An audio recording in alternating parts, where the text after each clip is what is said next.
You can hear the reception from the protesters to the water cannon truck.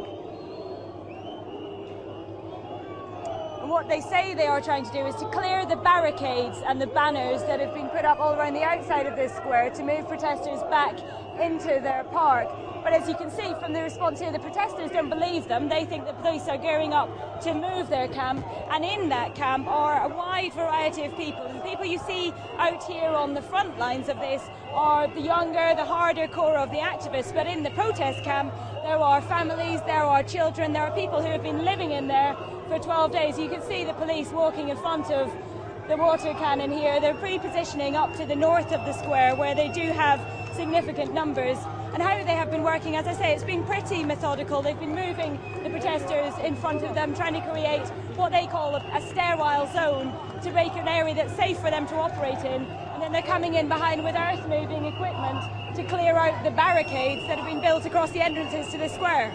Both the protesters here and the more moderate parts of the AKP party really thought that there would be some form of compromise. I mean, the background to this, to anyone who hasn't been following, you can see the armoured Land Rovers moving past us here.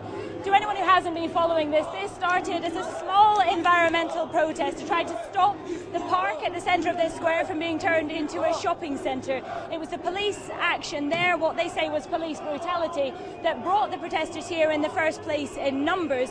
But what it has become is a protest about civil liberties, about the direction that Prime Minister Erdogan is leading this country, what they see as an increasingly authoritarian rule. So whilst it started in that park, it has become about so much more. That's why people are here in so many numbers. But I think they did think there would be some form of compromise. He was away, he was visiting North Africa for 4 days. So you can see the police marching up behind us with their riot shields, repositioning to the top of the square here.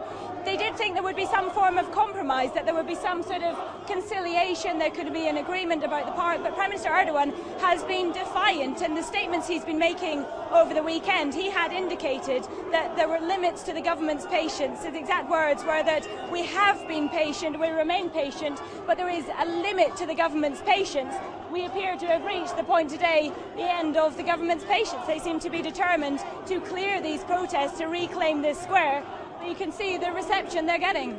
If you go maybe 500 metres from this square, life is going on as normal. People are operating their businesses. People are going to work, even past here in this square. What this is a section of society. It's predominantly the young people, the people they're calling Generation Y, because they are questioning for the first time Prime Minister Erdogan's rule. And he has been in power here for the best part of a decade, just over a decade, each time elected with an increasing majority. The people who are here are disproportionately the young, the middle classes, the people you would perhaps call the intelligentsia. I've met a number of teachers, academics, professionals and environmentalists who are in this square, but they have been joined each day by a much broader section. You know, there was a rally here at the weekend with 3 football clubs, with Besiktas, Galatasaray and Fenerbahce, the 3 major clubs in Istanbul. They normally hate each other, but these protests, this sense of anger with Prime Minister Erdogan, is uniting people here who are normally the fiercest of enemies.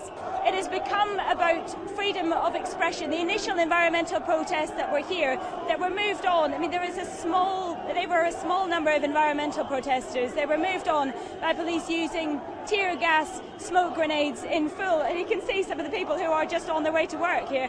They were moved on with such, what they say, police violence, that is what brought people down here. They say this is about basic civil rights. It's about the freedom of expression, assembly, association. This square, Taksim Square, has traditionally been somewhere for people to gather. It's very heavily associated with the founder of the modern Turkish Republic, Mustafa Kemal Atatürk. So they are here exercising their right to gather, exercising their right to make their voices heard.